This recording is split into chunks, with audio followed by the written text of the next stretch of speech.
Fala galera, vamos falar agora um pouquinho sobre a Embraer, código de negociação EMBR3, que apresentou o balanço frente ao segundo trimestre de 2020 aí em 5 de agosto, e o próximo balanço dela está previsto para 29 de outubro.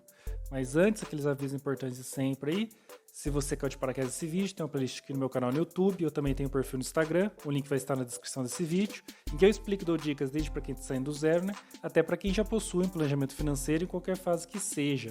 Outra coisa importante que eu sempre venho recordando aí, esse vídeo não é uma recomendação de investimento. Eu só estou trazendo informações públicas divulgadas pelas empresas, seus balanços aí, em um formato mais apresentável para você, nada mais.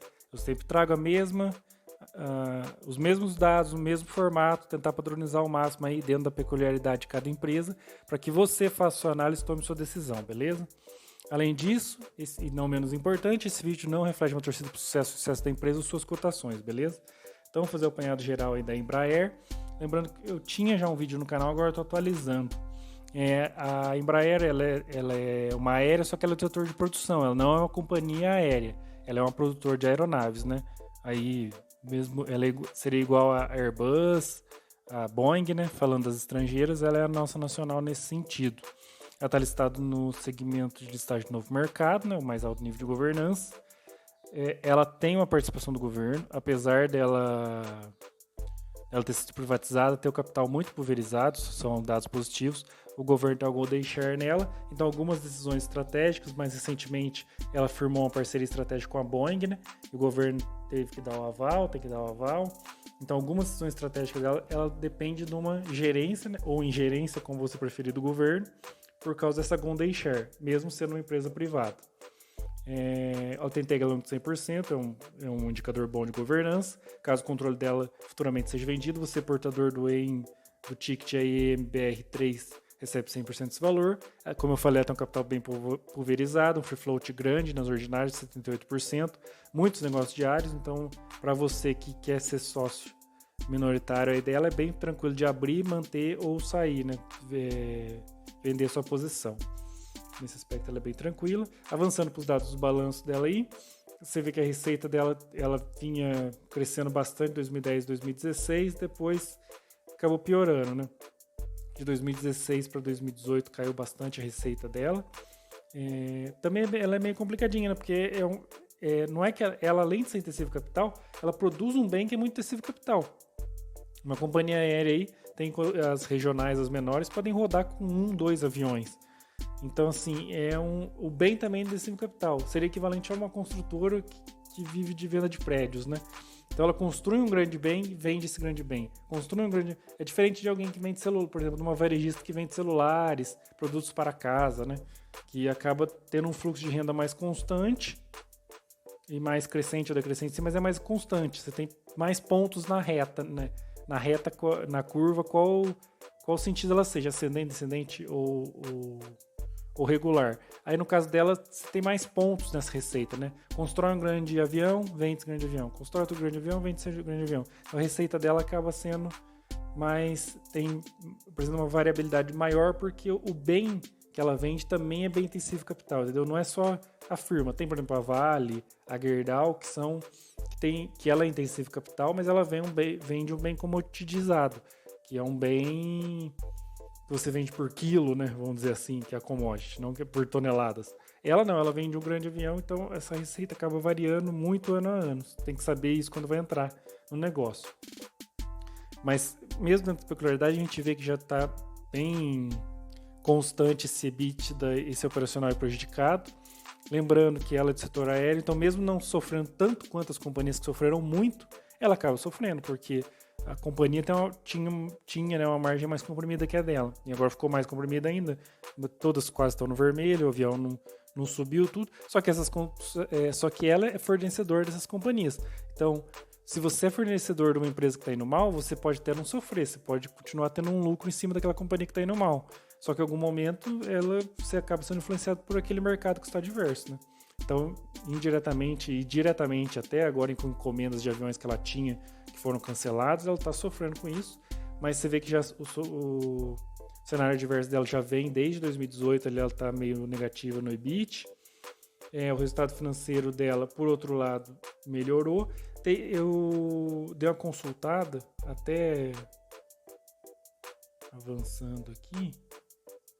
Ela depois na dívida, vocês vão ver, ela desmobilizou. Eu consultei no passivo e ela descontinuou várias operações. Vocês vão ver na parte da dívida, acho que foi 2018 ou 2019, acho que foi 2019.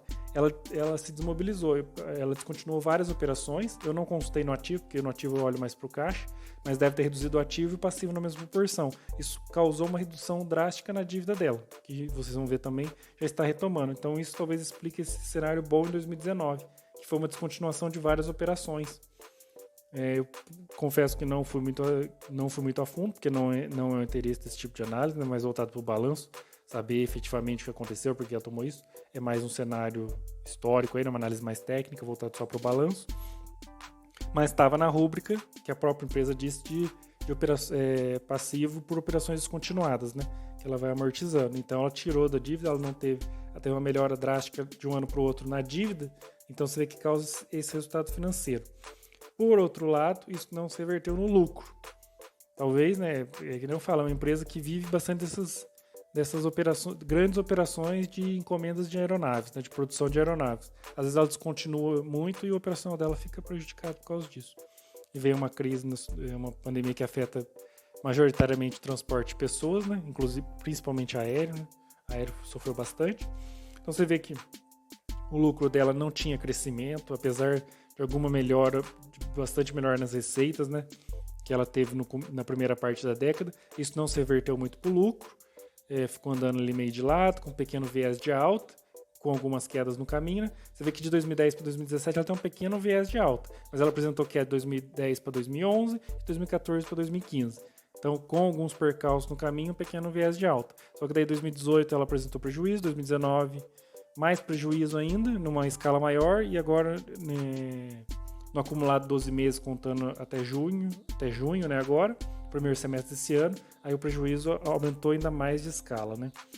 Daí não tem como, o lucro, cotação segue, você vê que ela estava com um pequeno viés de alta no lucro e a cotação respondeu até numa maior escala. Você vê que o lucro dela subindo um pouco, como eu falei, de 2010 até 2014, ali a cotação disparou de 10 para quase 30, diante dessa expectativa, né? Você vê que daí depois, quando tem a queda quando a subida da cotação é muito grande, se espera muito, depois quando há uma pequena queda de 2014 para 2015, olha o reflexo que tem, é muito maior, vai de 30 para 15, cai pela metade. Então, ou seja, o lucro dela está subindo bem fraquinho e a cotação triplicou. Depois o lucro dela dá uma pequena queda, a cotação cai pela metade. Então você vê que quando começa a ter muita especulação, ficar muito de olho num papel, você vê que a variabilidade é maior em função dos resultados da empresa, né? Isso é interessante notar. Depois também você nota que o lucro dela retoma quase os mesmos patamares, pouco acima de 2014 em 2017, ali você vê essa variação 2015, 2017, ele retoma os patamares quase de 2014, daí a variação não é tão grande, é 5, só 5, então você vê que é uma variabilidade maior. Daí ela começou a apresentar queda, você vê que ela apresentou queda ali, ainda já apresentando o primeiro prejuízo em 2018, e a cotação se manteve, até subiu um pouquinho. Por causa dessa questão, ela é uma empresa que acaba variando muito pelo tipo de negócio dela, né? Então às vezes se espera mesmo apresentando um resultado adverso, os analistas eles não sabem se vai se reverter no próximo trimestre já, ela tem essas quedas de vez em quando, então ela apresentou um lucro, o mercado ainda deu um voto de confiança nela, um prejuízo. Quando esse prejuízo aumentou a escala, o mercado já reverteu a tendência de 2018 para 2019. Ela já apresenta queda, e quando aumenta de novo a escala, daí você vê uma queda muito drástica, muito mais drástica. Você vê que a cotação dela está menor do que no começo da década, né, apresentando um resultado negativo, logicamente considerado proventos pagos aí.